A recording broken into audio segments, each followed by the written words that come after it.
Hello बच्चों, आज शुरू कर रहे हैं centre of mass.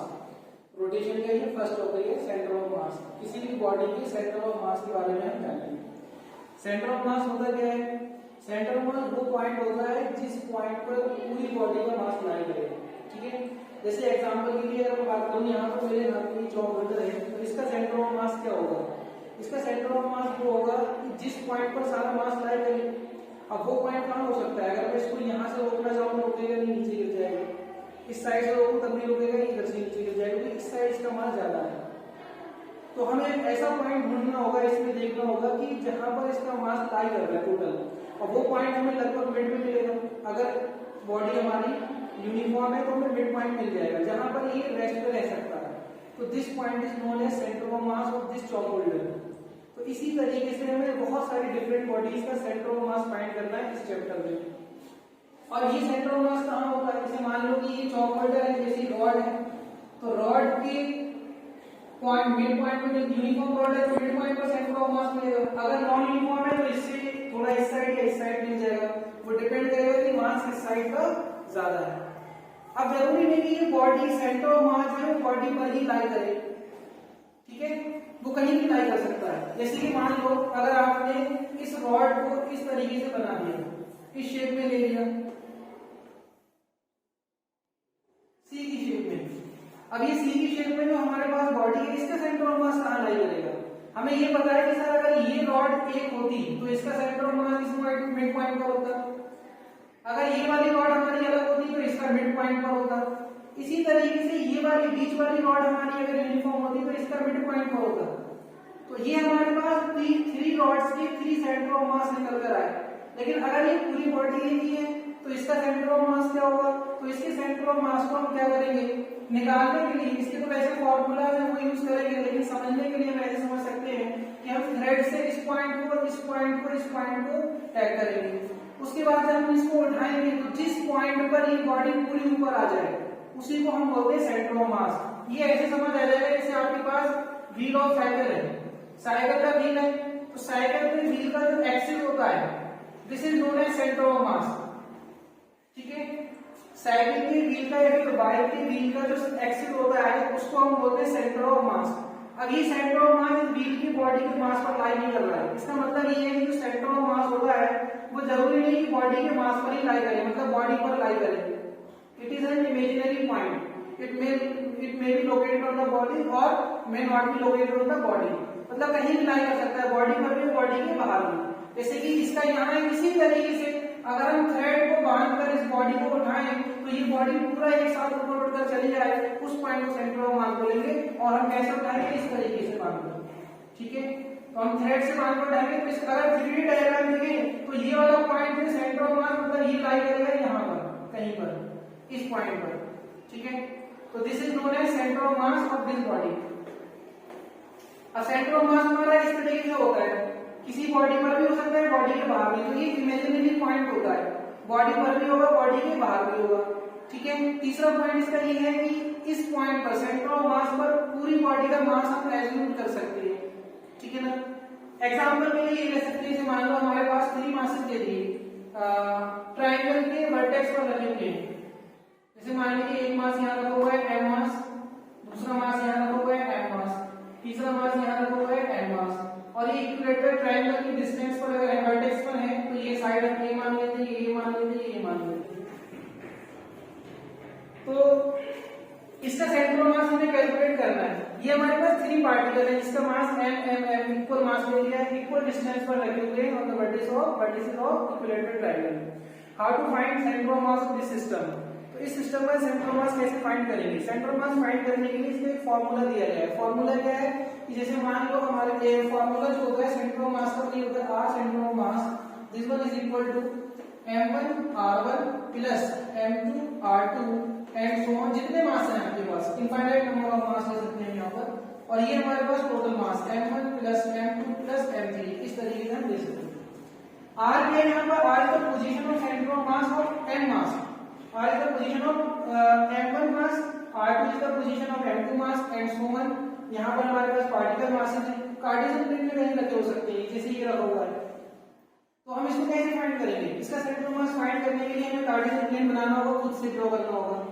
Cartesian plane हम ऐसे बनाएंगे कि मैक्सिमम नंबर ऑफ जीरोस मिले। मैक्सिमम नंबर ऑफ जीरो इसलिए मिले चाहिए हमें जिससे हमें कैलकुलेशन इजी हो जाए। तो मैक्सिमम नंबर ऑफ जीरोस के लिए हम कार्टेशियन प्लेन कहां बनाएं? हम मान लेते हैं this is known as origin. अगर हम इसको ओरिजिन मानेंगे तो ये हमारा x हो जाएगा और ये वाला हमारा y हो जाएगा। तो ये हमारे पास जो कोऑर्डिनेट है वो 0, 0 हो गए। ये क्या हो गया हमारा 0, 0। इसी तरीके से इसके कोऑर्डिनेट अगर हम फाइंड करें तो कितना होगा? x एक्सिस पर a चला, y पर 0, तो कोऑर्डिनेट हो जाएंगे a, 0। इसी तरीके से अगर हम इसके लिए जाएगा तो इसके लिए हमें कैलकुलेट करना पड़ेगा दोनों कोऑर्डिनेट, क्योंकि ये x पर भी है और y पर भी है। अब x पर कितना गया? तो x पर जाने के लिए हमें यहां से एक लाइन ड्रॉ करनी पड़ेगी। ये वाला x कोऑर्डिनेट हो गया और ये वाला y। तो ये वाली डिस्टेंस जो है वो x है और ये वाली डिस्टेंस हमारी y है। अगर आप देखेंगे इक्विलेटरल ट्रायंगल में तीनों साइड बराबर है तो ये एंगल हमारा 60 डिग्री हुआ। जब ये एंगल हमारा 60 डिग्री हो गया तो हम इससे x और y निकाल सकते हैं। इक्विलेटरल ट्रायंगल मतलब ट्रायंगल बनाएंगे, राइट एंगल ट्रायंगल बनाएंगे। ये हमारा 90 डिग्री एंगल, ये y एक्सिस, ये x और ये a, ये एंगल 60 डिग्री। बताइए cos 60 की वैल्यू क्या होती है? cos 60 हो जाएगा आपका a/x, सॉरी cos 60 होता है बेस अपॉन हाइपोटेन्यूज मतलब x/a। cos 60 की वैल्यू 1/2 इक्वल टू x/a। तो x बराबर कितना आया? a/2। ये हमारा x कोऑर्डिनेट निकल आया। सिमिलरली हम y कोऑर्डिनेट निकालेंगे तो y कोऑर्डिनेट निकालने के लिए हम क्या लगाएंगे? sin 60। sin 60 का फॉर्मूला लगा लेते हैं। sin 60 इक्वल टू कितना हो जाएगा? y/a perpendicular hypotenuse. ठीक है, तो ये हो गया हमारा y/a। sin 60 की value √3/2 into equal to y/a। तो y की वैल्यू कितनी आई? √3a/2। तो यहां से हमें कोऑर्डिनेट मिले। ये कोऑर्डिनेट आया आपका a/2 x coordinate comma √3/2 into a y coordinate. ठीक है ना? अब x भी आ गया, y भी, दोनों के x कोऑर्डिनेट आ गए। r सेंटर ऑफ मास निकालने का मतलब है पोजीशन। अब पोजीशन इसकी दो जगह दी है, एक x में दी और एक y में। तो हम दोनों कोऑर्डिनेट निकालेंगे, x में और y में। x निकालने के लिए x का यूज करेंगे, y निकालने के लिए y का। किस तरीके से करते हैं चलो देख लेते हैं। यहाँ पर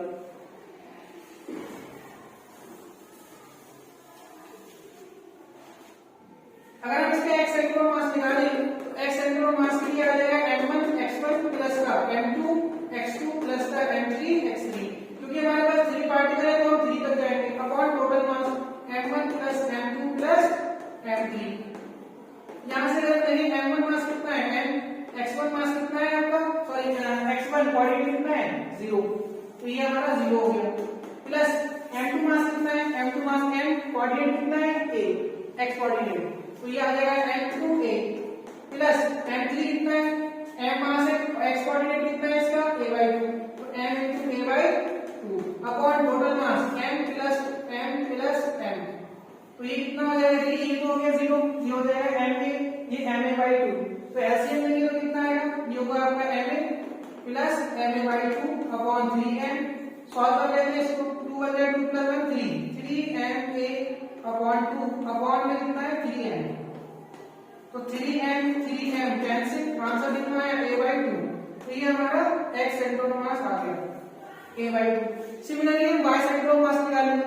y सेंटर ऑफ मास निकालने के लिए हम यही फॉर्मूला फिर से यूज करेंगे। तो y सेंटर ऑफ मास अब यहां पर हम लगाएंगे f1 y1, m1 हमारा m है, y1 कितना है? 0। तो ये आ जाएगा आपका m into 0 प्लस जब हम जाएंगे सेकंड कोऑर्डिनेट के लिए m2 y2। तो m2 हमारा m है, y2 कितना है? 0। देखिए इसीलिए हमने कार्टेशियन प्लेन ऐसा बनाया कि मैक्सिमम नंबर ऑफ जीरोस मिले। मैक्सिमम नंबर ऑफ जीरोस का मतलब है ये कि कैलकुलेशन इजी हो जाएगी। यहाँ एक कोऑर्डिनेट 0 हो गया हमारा, एक कैलकुलेशन में बचे। यहाँ पर हमारे पास 2 0 हो रहे हैं, एक ये 0 हो गया और ये वाला y 0 है। तो ये भी हम कैलकुलेशन से बच गए। तो ये m into 0 हो गया। प्लस क्या आएगा आपके पास? थर्ड वाला ये m और कोऑर्डिनेट कितना है? √3a/2। तो ये आ जाएगा आपका m into √3a/2 अपॉन में टोटल मास 3m। भाई हम m जोड़ेंगे तो कितना हो जाएगा? 3m। तो यहाँ से सॉल्व कर लेते हैं। y सेंटर ऑफ मास कितना है? ये आएगा आपका √3ma/2 इनटू में ये 3m था, 3m m से हम कट करेंगे, √3 से कट करेंगे तो कितना हो जाएगा? √3। तो y सेंटर ऑफ मास कितना आएगा? a/2√3। ये आपका y सेंटर ऑफ मास आ गया a/2√3। ठीक है, तो हमारा सेंटर ऑफ मास बॉडी में कहां लाई कर रहा है? इस सिस्टम का। इस सिस्टम में जो सेंटर ऑफ मास है एक्स एक्सिस पर तो इसी पर है a/2 पर, और y एक्सिस पर कहां है? इसका ये a/√3। अब देखिए इसको हम कैसे फाइंड कर सकते हैं, थोड़ी सी कैलकुलेशन और कर सकती है हमारी। अगर बॉडी हमारी सिमेट्री है किसी एक्सिस के अबाउट, तो उसका सेंटर ऑफ मास वहीं लाई करता है। जैसे ये सिस्टम है हमारा, इस सिस्टम पर हमने दो एक्सिस बनाई है, तो ये एक्स एक्सिस बनाई, इसके नीचे की साइड में कोई मास नहीं है, नेगेटिव y एक्सिस पर, बस पॉजिटिव पर है, तो ये सिमेट्रिसिटी नहीं है। अच्छा, जब हमने ये वाली एक्सिस बनाई तो इस एक्सिस पर सिमेट्रिसिटी हमें मिली, कैसे मिली? a/2 पर m मास रखा है लेफ्ट में, और a/2 डिस्टेंस पर एक और m मास रखा है राइट में। तो इसका मतलब ये कि ये सिमेट्रिक लाइन है। तो जब कोई सिमेट्रिक लाइन मिलती है किसी सिस्टम में, तो सेंटर ऑफ मास उसी पर लाई करता है। तो x एक्सिस पर सेंटर ऑफ मास यहीं लाई करेगा, तो हम ये वाली कैलकुलेशन से बच जाएंगे। क्यों बच जाएंगे? क्योंकि हमें सिमेट्रिक लाइन में पहले ही मिल गई, तो हमें पता है कि सेंटर ऑफ मास a/2 पर ही लाई करेगा, और देखो a/2 ही निकल कर आ रहा है। तो हम सिर्फ इतनी कैलकुलेशन करेंगे इस क्वेश्चन में, ये वाली। एक तो हम कैलकुलेशन से बचे कि हमने कोऑर्डिनेट जीरो कर लिए, दूसरा हम क्या है कि एक्सिस को सिमेट्रिक बनाया। इस तरीके से हम शॉर्ट कर सकते हैं।